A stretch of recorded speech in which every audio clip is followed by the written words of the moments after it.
یہی معاملہ حضرت عمر کا ہے، تلوار لے کر نکلے ہیں، ننگی تلوار، آج تو گردن اڑا کے آؤں گا محمد کی صلی اللہ علیہ وسلم۔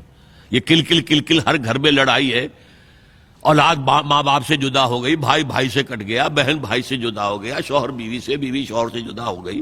یہ محمد نے کیا ہمارے معاشرے کے ساتھ کیا ہے صلی اللہ علیہ وسلم، وفداہ آباؤنا و امہاتنا۔ لہذا آج تو قصہ پاک کر کے آؤں گا۔ وہ بھی اسی طرح کے تھے، پہلوان قسم کے آدمی، ادھر اس کو کندھا مارا، ادھر اس سے لڑے، ادھر اس سے کشتی کر رہے، اس طرح کے آدمی تھے۔ اب حضرت حذیفہ درمیان میں مل گئے۔ کہاں جا رہے ہیں عمر؟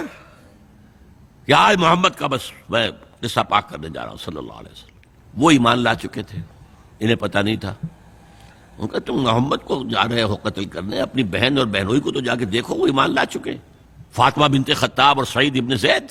اب جو انہیں غصہ چڑھا ہے، آگ بگولا ہو کر آئے، دروازہ پیٹا ہے، وہاں اندر میاں بیوی بیٹھے ہوئے، سورہ شعراء کی آیات، سورہ طٰہٰ کی آیات نازل ہوئی تھیں، اور حضرت خباب بن الارت آئے تھے وہاں پہ انہیں پڑھانے کے لیے، وہ پڑھا رہے تھے۔ معلوم عمر آ گیا، انہیں تو کہیں چھپایا، دروازہ کھولا، کیا پڑھ رہے تھے تم؟ یہ چپ۔ بہنوئی کے تھپڑ مارا زور سے، بہن درمیان میں، اس کے تھپڑ مارا۔ بہن کا ایک جملہ، عمر چاہے تم ہمیں ہلاک کر دو، اب جو دین ہم نے اختیار کیا ہم نہیں چھوڑنے والے۔ موم ہو گیا۔ یہ صنف نازک، اس میں اتنا دم خم کہاں سے آ گیا؟ عرب کے اس معاشرے میں عورتوں کا مقام کیا تھا؟ ان کی کوئی حیثیت تھی کہ مردوں کے سامنے بول سکے؟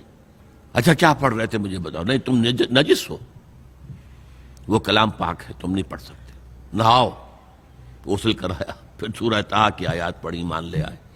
جو تلوار ننگی کر کے جا رہے تھے، اس کو جیسے غلاموں کا رواج تھا کہ وہ تلوار کو اپنی گردن کے اندر لٹکاتے تھے، وہ لٹکا کر لے کر گئے۔ یہ شہداء ہے۔